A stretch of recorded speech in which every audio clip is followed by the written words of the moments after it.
ఈ ఎంసెట్ లేదా ఎఫ్సెట్‌లో మంచి ర్యాంక్ రాని విద్యార్థులకు బెస్ట్ ఆల్టర్‌నేటివ్ సీఏసీఎంఏ కోర్సులు అడ్మిషన్‌లు జరుగుతున్నవి. నమస్తే రమ్మగారు. నమస్తే జయ. ఏదైనా మంచి స్టోరీ చెప్పండి. చందమామ కథ చెప్దామా? ఆ! పిల్లిపాలెం యువరాణి. పిల్లిపాలెం ఊరి పేరండి? హ్మ్. చెప్పండి రమ్మగారు. పూర్వం ఒక అడవిలో ఒక కట్టెలు కొట్టుకునేవాడు, భార్య, ఇద్దరు పిల్లలు ఉండేవాళ్ళు. వాళ్ళిద్దరికి పడి చచ్చేది కాదు మొగుడు పెళ్ళాం. ఎప్పుడు పోటాడుకునేవారు. వాడేదో కట్టెలు కొట్టుకొచ్చేవాడు, అదేదో అన్నం ఉండేది. ఓ పిల్లాడు, పిల్ల. పిల్లలు విసిగిపోయేవాళ్ళు వాళ్ళతోటి. అంతే కదా! ఇప్పుడు కూడా అంతే కదా. ఇప్పుడు చూడు, ఈ కథని ఇవాళ జీవితానికి మనం దానికి అన్వయించుకుంటే, ఇలా అమ్మా నాన్న చెరో పక్కకి లేచక్కపోతే పిల్లల పరిస్థితి ఏంటి ఎంత కష్టమో పాపం. కదా. ఈ కథ అదే. అయితే ఏమైంది, తెక్కొట్టుకునేవాళ్ళు, ఎట్టా కలిసి ఉండేవాళ్ళు. కొంతకాలం పోయాక పిల్లకి ఓ 10-12 ఏళ్ళు వచ్చినాయి, పిల్లాడికి ఓ 15 ఏళ్ళు వచ్చినాయి. ఇంతంత పిల్లలు అయ్యాక అసలు కొట్టుకోవచ్చా? ఎవరో ఒకళ్ళు రాజీ పడాలా, లేదా ఇద్దరూ రాజీ పడాలి. కొట్టుకుని ఆడన్నట్ట నీతో కాపురం చేసే బదులు అడవిలో కట్లు కొట్టుకోవటం నయం అని వెళ్ళిపోయాట. ఉత్తరం వైపుగా ఆయన వెళ్ళిపోతే, నేను మాత్రం ఉంటానా, నేనేముంటాను, నీతో పాటు నేను పోతే పో, నేను కూడా పోతానని పెళ్ళాం దక్షిణం వైపుకి వెళ్ళిపోయింది. చెరో దిక్కు అయ్యారు. చెరో దిక్కు వెళ్ళిపోయారు. ఈ ఇంట్లో వీళ్ళకు ఒక పూరి గుడిసె, ఒక ఆవు, ఒక పిల్లి అంతే ఉన్నాయి వాళ్ళకి. అక్కడి నుంచి భార్య, అన్న, తమ్ముడు, చెల్లి ఇద్దరు కూర్చొని చూశారు. భార్య భర్త చెరో పక్కకి పోయారు. అన్న, చెల్లి, పిల్లాడు ఇంట్లో ఉన్నారు. తెల్లారిన తర్వాత చూస్తే అమ్మా నాన్న వచ్చేలాగా లేరు. ఏదో ఒళ్ళిగా అన్నం వండుకుని తిన్నారు, కాయ కసురు కోసు తిన్నారు. 2 పూటలు 2 రోజులు 3 రోజులు ఆగారు. ఆగేసరికల్లా ఏమైంది, పిల్లాడు అన్నాడు, ఏమే చెల్లాయి, వాళ్ళు వచ్చేలాగా లేరు, నేను ఈ అడవిలో ఉండలేను, మనకు 2 ఉన్నాయి, ఒకటి ఆవు ఒకటి పిల్లి. ఆవుని నేను తీసుకుంటా, పిల్లి నువ్వు తీసుకో, నా దారిని నేను పోయి నా వాళ్ళు వచ్చినా సరే నేను వాళ్ళతో ఉండను. వాడు ఇండిపెండెంట్ పిల్లాడు, వాళ్ళు వచ్చినా సరే ఉండను, ఆవును దోలుకుపోతా, ఎక్కడో చోట పాలు పెట్టుకుని అమ్ముకుని ఏదో అవుతా, నా బతుకు నేను బతుకుతా, నీ బతుకు నువ్వు బతుకు, నేను నిన్ను పోషించలేను అనేసాడు. చెల్లెలకి ఇది అన్యాయం అని తోచింది. ఆవుతో పాలు వస్తాయి, పిల్లితో ఏమొస్తుంది? పిల్లితో ఏమొస్తుంది. కానీ ఆ పిల్లి ఏం చేసింది, వాడు ఎప్పుడైతే అట్లా అన్నాడో గబుక్కని ఈ చెల్లెల దగ్గరికి వచ్చి దాన్ని కాలుకేసి తన వీపుని రాస్తూ ముచ్చటగా ఆపేక్షగా చూసింది. చూసేసరికల్లా ఆ పిల్లి తనతో ప్రేమగా ఉందనిపించింది పిల్లకి. ఆవు దండారిని అది నుంచుంటుంది, పాలిస్తే ఇచ్చింది కాక, ఇది చక్క ప్రేమగా వచ్చి కూర్చుని ఆనుకుని తిరుగుతోంది. సరేనంది.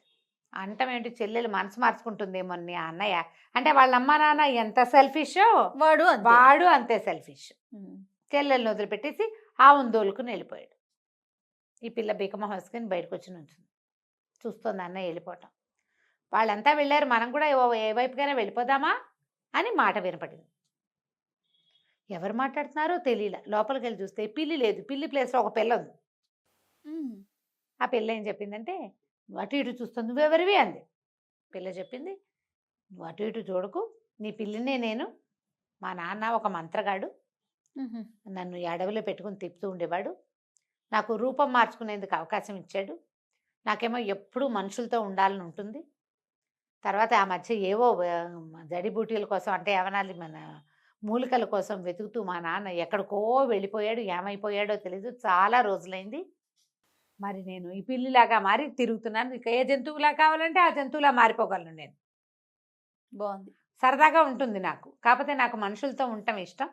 మీ ఇంట్లో మీ అన్నయ్య నువ్వు ఇద్దరు ఉండేసరికల్లా నేను నీ పక్కనే కూర్చోవటం పడుకోవటం నేర్చుకుని నేను నీ దగ్గరే ఉన్నాను, ఏం పర్వాలా, పద నేను నీకు తోడుంటాను, మన ఇద్దరం చక్కగా రాజ్యాలు చేసుకుందాం అని చెప్పి తనని సెలెక్ట్ చేసుకుని, నాకు ఈ పిల్లొద్దు అని అనకుండా ఉన్నందుకు ఆ పిల్ల పట్ల, కట్టెలు కొట్టేవాడి కూతురు పట్ల ఈ పిల్లకు ఉన్న కృతజ్ఞత అనమాట. సరే, ఇద్దరు కలిసి నడవటం మొదలుపెట్టారు. మొదలుపెట్టి తోడు కావాలి కదా, పిల్ల ఒకతే నడిస్తే కష్టం, ఇద్దరు మనుషులు నడిస్తే జంతువులు కూడా దగ్గరికి రావు. వెళ్తుంటే ఏమంది, మనం ఓ పని చేద్దాం, ఇక నుంచి నువ్వు యువరాణిగా ఉండు, కానీ నేను నీకు చెలికత్తెగా ఉంటా, నువ్వు ఓ పని చెయ్యి అని చెప్పి ఏం చెప్పిందంటే, ఆ దూరంగా కోట కనపడుతుంది కదా, ఇక్కడ అన్ని ముళ్ళ కంచెలు ఉన్నాయి, నువ్వు బట్టలన్నీ చింపేసుకుని కొన్ని విప్పేసి నామినల్ బట్టలతోటి ఈ పొదల్లో కూర్చో, నేను ఈ రాజుగారికి ఒక కబురు చెప్పొస్తా, అప్పటిదాకా నువ్వు ఇక్కడే కూర్చో అని చెప్పేసి ఆ పిల్లని ఆ పైన ఉన్న లంగా ఓణి 12-13 ఏళ్ళ పిల్ల కదా అది తీసేసి లోపల బట్టలతోటి ఆ పిల్లని ఆ పొదల్లో కూర్చోబెట్టింది. నేను వచ్చి పిలుస్తా, అందాక భద్రంగా కూర్చో అని చెప్పింది. బయటకు వచ్చి ఏనుగులాగా మారిపోయి, పిల్ల మారిపోతుంది కదా మంత్రగాడి కూతురు, కట్టెలు కొట్టేవాడి కూతురేమో పొదల్లో కూర్చుంది, మంత్రగాడి కూతురేమో ఏనుగులా మారిపోయి పడతొక్కేసింది ఆ చుట్టూతో వాతావరణం అంతా, నేలంతా తొక్కేసేసి మళ్ళీ పిల్లగా మారిపోయి ఆ రాజుగారి కోట దగ్గరికి నడుచుకుంటూ పోయింది. పోయి సైనికుడితో చెప్పింది, "ఈ రాజుగారిని కలవాలి, మా యువరాణి మేము వ్యాఖ్యాలకి ఎటో బయలుదేరితే దొంగలు దోచుకున్నారు, యువరాణి పొదల్లో కూర్చుంది, మాకు సహాయం కావాలి, అందుకోసం అని వచ్చాను, పిల్లిపాలెం యువరాణి గారి చెలికెత్తని" అని చెప్పింది. సరే అక్కడి నుంచి ఏమిటో యువరాణి అంటోంది, ఈ అమ్మాయి ఎవరో చూడడానికి బాగుందని ఏం చేశారు వాళ్ళు, లోపలికి కబురు చేశారు. అంతఃపురానికి కబురు వెళ్ళింది, ఆడపిల్ల వచ్చింది కాబట్టి యువరాజు వచ్చాడు. ఏమిటి అంటే, పిల్లిపాలెం యువరాణి గారండి, మేమేమో ఎక్కడికో బయలుదేరేసరికి దొంగలు దోచుకున్నారు, చాలా అతి కష్టం మీద పారిపోయాం, మా జనం అంతా కకావికలై పారిపోయారు, ఎవరెటు పోయారో తెలీదు, నేను యువరాణి మిగిలిపోయాం, వాళ్ళు బట్టలు లాగేశారు, ఈ లోపల మేము వీరోచితంగా యుద్ధం చేసి తరిమేశాము, పిల్ల మాత్రం మా యువరాణి మాత్రం పొదల్లో ఉండిపోయింది, సహాయం చేయండి అంటే రాణింది, అయ్యో అయ్యో యువరాణిట ఆడపిల్ల అట ఎట్టా పొదల్లో ఉంటుంది, సరే కొన్ని బట్టలు తీసుకెళ్ళండి, రాజోచితమైన బట్టలు తీసుకెళ్ళండి, నువ్వు వెళ్ళి మాట్లాడిరా అని కొడుకునిచ్చి పంపించు.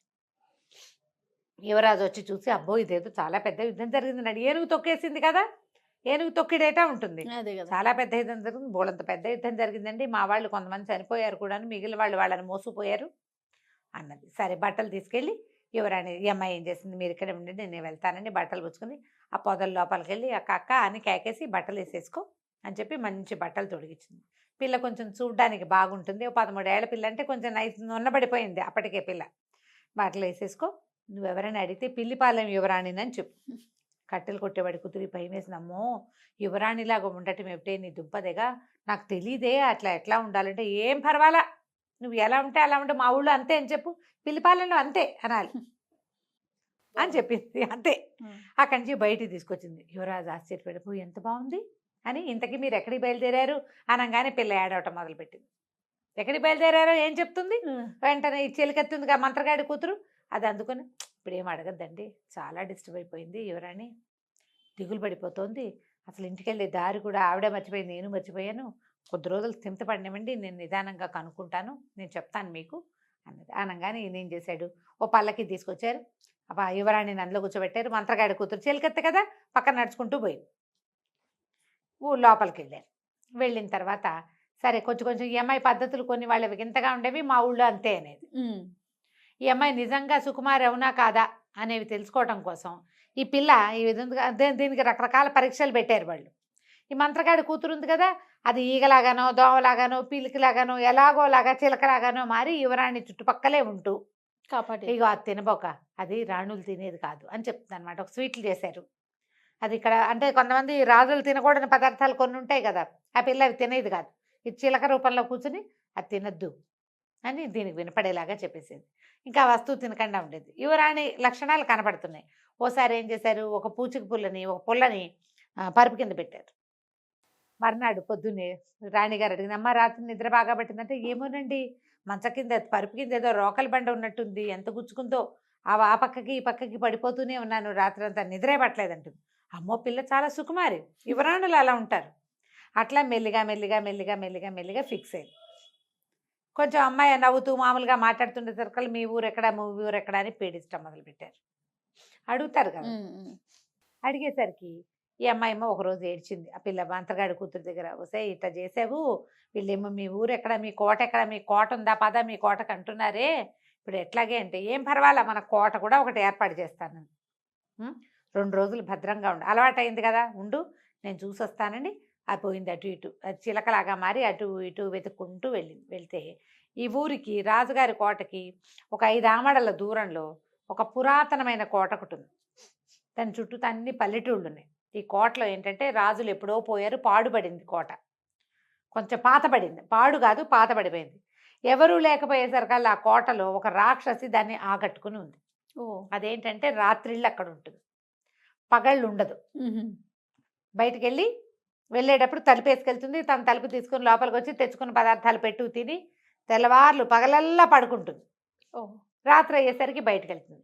2 పూటలు అక్కడ కాపలా కాసి ఈ చిలక రూపంలో ఉన్న ఈ మన మంత్రగాడి కూతురు ఈ కథ అంతా తెలుసుకొని ఏం చేసింది, ఎప్పుడైతే ఈ రాక్షసి బయటికి వెళ్ళిందో అది లోపలికి పోయి ఆ గడి లోపల నుంచి వేసేసుకుంది. తెల్లవారుజాము అయ్యేసరికల్లా రాక్షసి ఆహారం తెచ్చుకుంటుంది. దానికి ఎండ పడదు. ఓహో. పగలు నిద్రపోపైనా ఈ లోపల ఉంటుంది, ఎండ రాకుండా చూసుకుని ఉంటుందన్నమాట. తలుపేసుకునేసరికల్లా ఈ రాక్షసి తెల్లవారిపోతుండగా 4:15 వచ్చింది. తలుపు తోసింది. తోస్తే రాల. తెల్లబోయింది రాక్షసి. ఇదేంటి, నేను బయట గడి పెట్టి వెళ్తే లోపల ఎవరు గడి పెట్టారు? అక్కడి నుంచి తలుపులు కొట్టింది, దబా దబా బాధింది. ఎవరంటే ఈ చిలక, ఈ పిల్ల చెప్పింది, మంత్రగాడి కూతురు. నేను చిట్టిగారని అంది. చిట్టిగారే. ఓహో. చిట్టిగారులు అంటే ఎంతంత ఉంటాయి? చిట్టిగారు అంటే వసే చిట్టిగారే నువ్వుటే ఎందుకే లోపలికి వెళ్ళావు, తలుపు ఎందుకు వేసావే, తీవే ఎండొచ్చేస్తుందే అని కేకేసింది.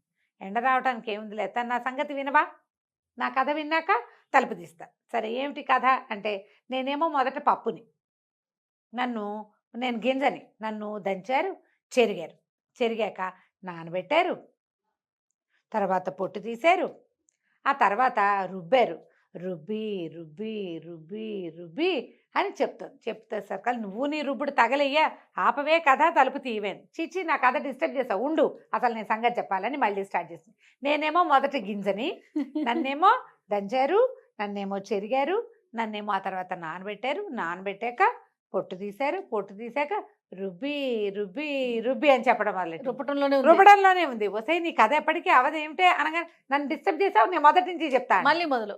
ఇక ఎన్నిసార్లు చెప్పిందో, నేను మొదటి గింజని దగ్గర స్టార్ట్ చేస్తుంది.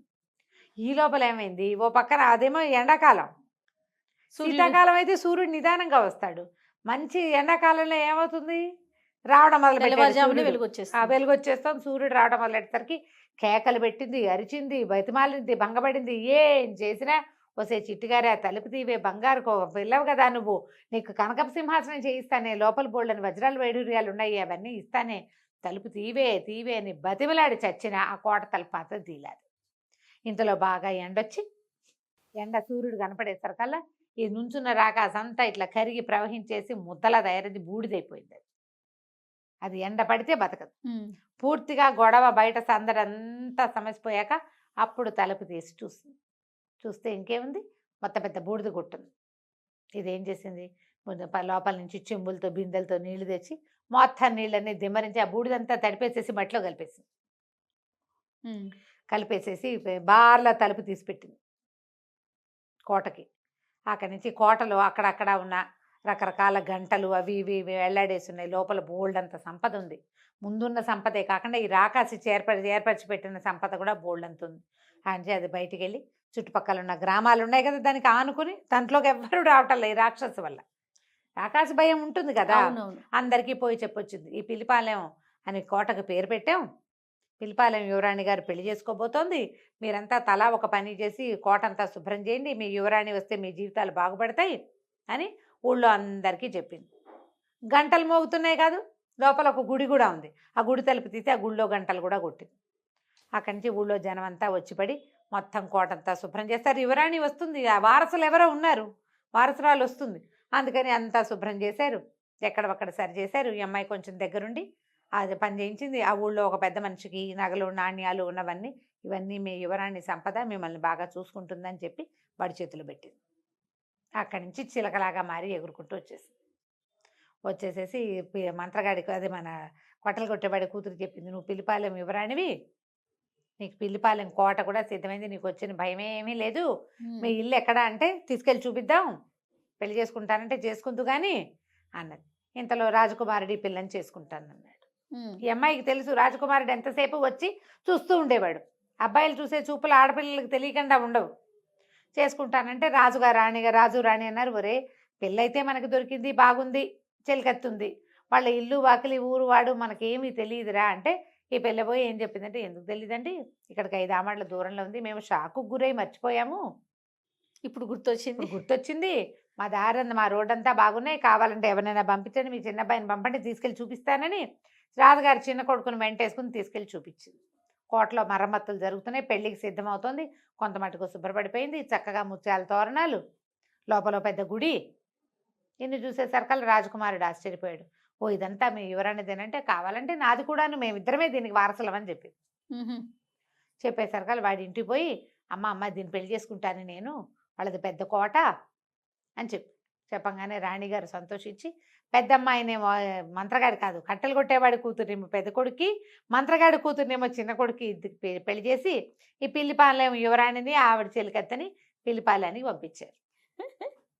బాగుంది. చక్కగా కోటను సొంతం చేసుకుని హాయిగా ఉన్నారు. ఇది ఒక ఇంగ్లీష్ కథకి అనువాదం నేను అనుకోవటం. ఆహా. ఒక అబ్బాయికి పిల్లి దొరుకుతుంది, ఆ అబ్బాయితో పిల్లి ఏం చేసింది, క్యాట్ ఇన్ పుస్సీ ఇన్ బూట్సో ఏదో కథ ఆహా. ఇలా రాశారనమాట. ఇంచుమించు 69 ఆ ప్రాంతంలో రాయబడిన కథ. ఓకే. టైటిల్ చాలా బాగుంది ముందు. పిల్లిపాలెం యువరాణి. రైట్ రామ్ గారు, నమస్తే. నమస్తే.